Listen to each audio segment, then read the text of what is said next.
जो हमने बनाया ना वन मोलर सोल्यूशन, इसके अंदर आपको देखें कहीं पे नमक नहीं नज़र आ रहा होगा, सारा एक ही कलर है और एक ही फेज़ नज़र आ रही है। मतलब हम ये आइडेंटिफाई नहीं कर सकते कि नमक इसके अंदर अलहदा घूम रहा है, ठीक है। मतलब वो मिक्स होके होमोजीनियस सोल्यूशन बन गया और ये है वन मोलर सोल्यूशन। लेकिन अब इससे हमें आगे इसकी केमिस्ट्री भी पता होना चाहिए कि इसके अंदर बेसिकली क्या केमिस्ट्री है, तो इससे हमें क्या इन्फॉर्मेशन मिलती है। देखें, पहला तो क्वेश्चन ये है कि how many formula units are present in one molar NaCl solution.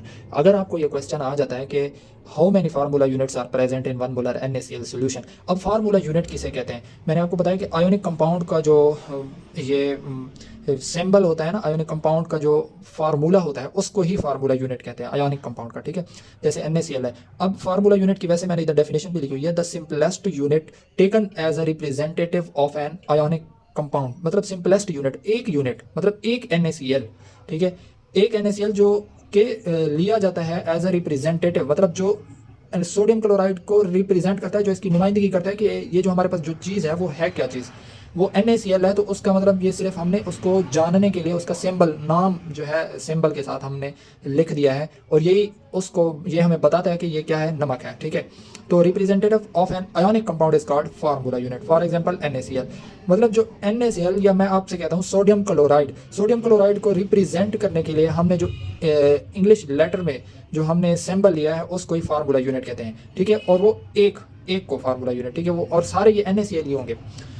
तो अब देखते हैं कि मोल क्या होता है, मोल।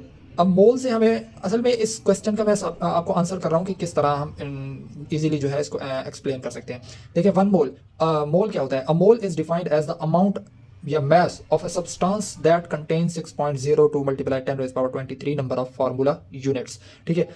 अगर आपके पास आयोनिक कंपाउंड है तो इसके इतने फार्मूला यूनिट्स जो हैं वो एक मोल के बराबर होंगे, ठीक है। मतलब इतने फार्मूला यूनिट्स, अगर उसका मैस कितना हो, देखें, a mole is defined as a amount या mass of a substance that contains इतने नंबर्स ऑफ फार्मूला यूनिट्स। तो अगर एक फार्मूला यूनिट का मैस जो है उसका एक मोल के बराबर हो, तो इसका मतलब यह है कि उसके अंदर जो NaCl होंगे वो इतने होंगे, ठीक है। मैंने आपको बताया भी था कि अगर NaCl का जो मैस है, फार्मूला मैस है, वो 58.44 ग्राम है। अगर इस 44 है, ठीक है, अगर इसके साथ हम ग्राम लगा दें तो उसको वन मोल कहते हैं, ठीक है।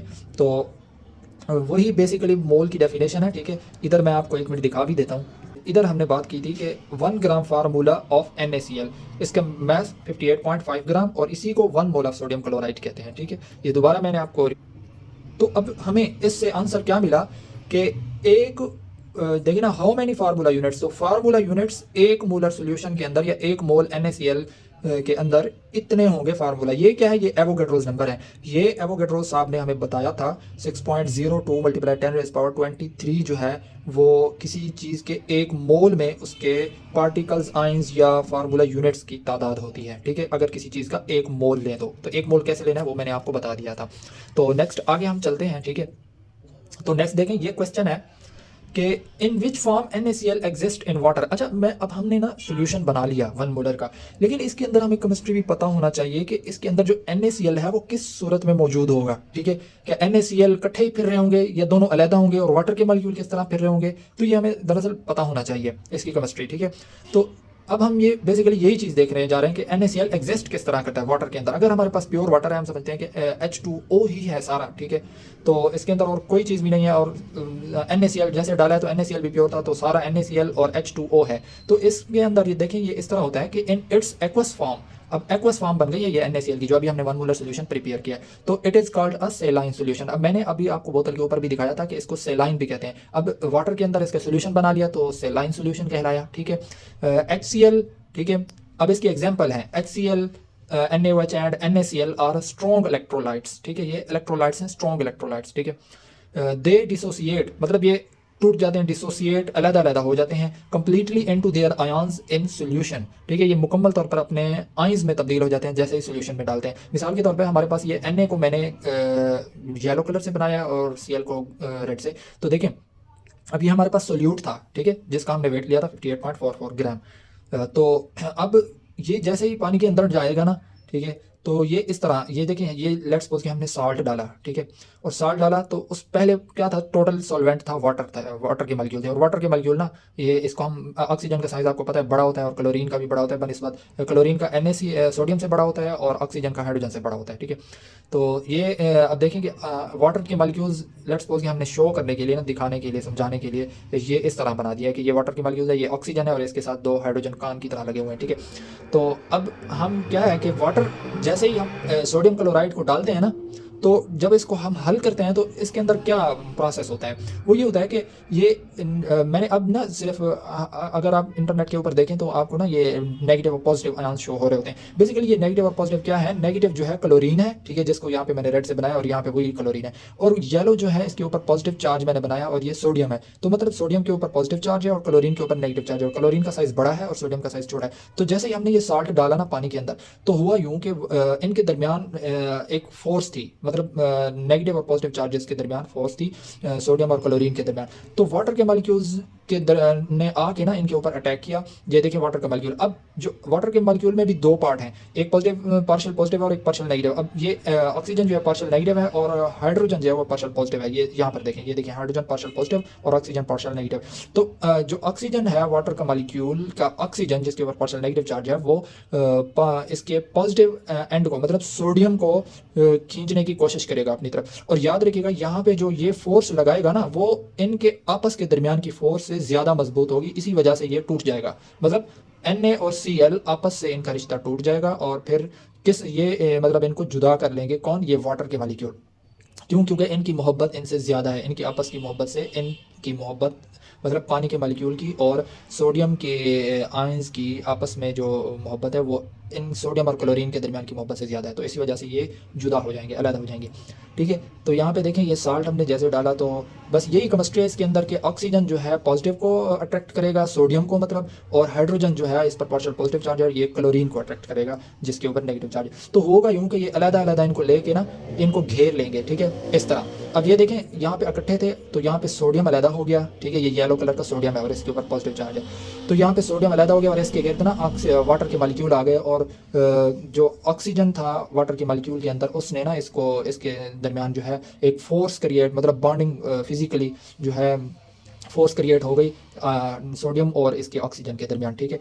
तो इस फोर्स को हम कहते हैं आयन डाइपोल इंट्रैक्शंस, ठीक है, ion dipole interactions.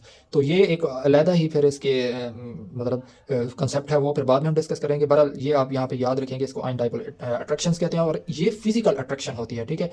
It is a physical force, मतलब फिजिकल फोर्स या अट्रैक्शन होती है।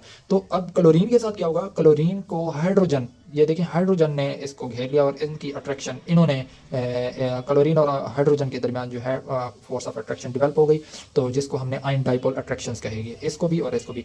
तो अब ये मैंने रिप्रेजेंटेटिव डायग्राम बनाई है आपको समझाने के लिए कि बेसिकली हमने जो सोल्यूशन बनाया है उसमें है क्या और क्या हो रहा है। तो आप याद रखें कि इसके अंदर जो सोडियम और क्लोरीन होगी वो सोडियम क्लोराइड की फॉर्म में नहीं होगी, बल्कि क्लोरीन और सोडियम अलग अलग होंगे और उनको, उनके ऊपर वाटर के मॉलिक्यूल्स ने हमला किया होगा, मतलब घेर के रखा हुआ होगा उनको, ठीक है। इसी वजह से ये डिजॉल्व हो जाते हैं, और जिनको वाटर के मॉलिक्यूल्स नहीं घेर पाते तो वो फिर डिजॉल्व नहीं होते, ठीक है। The interaction of solute and solvent to form solution.